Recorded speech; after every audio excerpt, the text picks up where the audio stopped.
Cicero finally turned his gaze on Gabby, who stood twirling a long, dark curl around her finger, the light in her clear blue eyes timid. She offered him a tentative smile, and he scowled at her. The woman was too smart to be nervous. Seeing her here did not make him happy. "Did you get lost on your way back to Italy?" Gabby visibly braced herself. "No, Cicero. I'm not sure I'm going back." Her statement came as no real surprise. Cicero wasn't stupid. Obviously, she and Flynn had reconciled, and she'd decided to cut her year-long apprenticeship short. By 9 months. Was she about to bail on the Eternity Springs project, too? Maybe, he thought, his stomach sinking. If she and Flynn were together, why wouldn't she? The man had more money than Midas. Mindful of his not insubstantial investment in the small Colorado mountain town and the stack of bills piling up on his desk, Cicero felt his temper rise. "What's wrong with you, Legs? Working in Alessandro's studio is the opportunity of a lifetime, one that countless other artists would kill for. What about all that talk you spouted about your dream and your passion? You're going to throw it all away?" "I don't intend to throw anything away," she replied, her chin coming up. "I said I wasn't sure that I was returning to Italy. Cicero, last summer you came to me with a business proposal. Now I'm coming to you to propose a modification to that plan. Will you sit down and discuss it with me?" Annoyed at the flash of relief over her assurance, he allowed his frown to deepen and shot a glance toward Flynn. "Are you part of her scheme?" Flynn lifted his hands, palms out. "I'm an interested bystander, here to support you both." Honesty glimmered in his friend's eyes.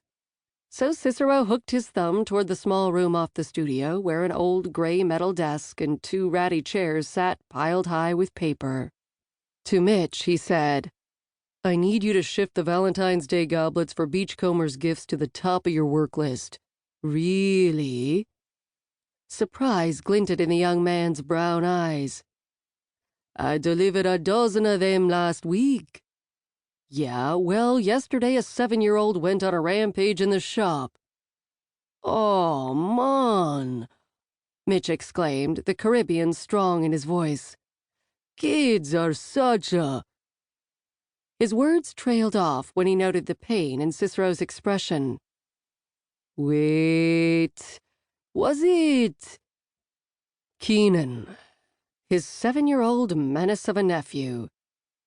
Mitch winced. "I'll get right on him, boss. No worries." "No worries," Cicero repeated in a mutter as he followed Gabby and Flynn into his office.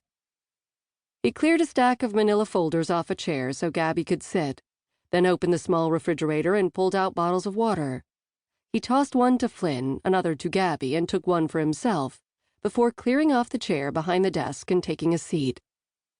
He twisted the lid off his water bottle, drained half of it in one drink, then said, "Bottom line it, Romano. What do you want?" "First, I'd like to explain why I want what I want. You see," Cicero interrupted.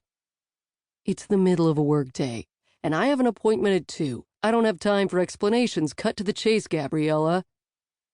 "Okay, well—" She wiped her palms on her jeans, and, despite himself, Cicero was tempted to smile. Ordinarily, Gabriella Romano was one of the most self-assured women he'd ever met.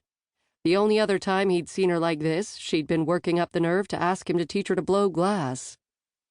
"Spit it out." She nodded, then spoke in a rush. "Instead of returning to Italy to finish out my apprenticeship, I want to divide my time between Texas and Colorado. Here in Galveston, I'll work and learn with you and Mitch like I did on Bella Vita. I'll use my time in Eternity Springs to concentrate on getting the retail shop ready to open in time for the upcoming tourist season." Cicero took another long sip from his water bottle while he considered her idea. His initial reaction was annoyance. He'd called in a favor to get her the spot in Alessandro's studio. He didn't like to see her bail. Scowling, he asked,